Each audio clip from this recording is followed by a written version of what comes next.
ലോക മലയാളികൾക്ക് ഏറെ സുപരിചിതമായ ഗായികയാണ് അമൃത സുരേഷ്.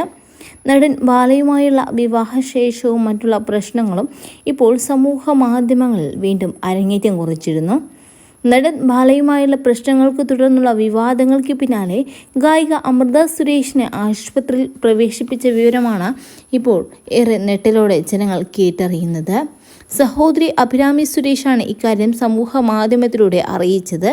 ആശുപത്രി സ്ട്രെച്ചറിൽ അമൃതയെ കാർഡിയാക് ഐസിയുവിലേക്ക് പ്രവേശിപ്പിക്കുന്നതാണ് ചിത്രത്തിലുള്ളത്. ആശുപത്രിയിൽ പ്രവേശിച്ചതിനെക്കുറിച്ചുള്ള കൂടുതൽ വിവരങ്ങൾ അഭിരാമി പങ്കുവച്ചിട്ടില്ല.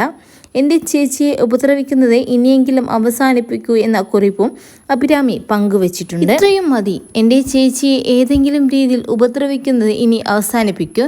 ഞാൻ നിങ്ങളെ വെറുക്കുന്നു. അവൾ ജീവിച്ചോട്ടെ, നിങ്ങൾക്ക് ഇപ്പോൾ സന്തോഷമായല്ലോ എന്നാണ് അഭിരാമി സുരേഷ് സമൂഹ മാധ്യമത്തിൽ കുറിച്ചത്.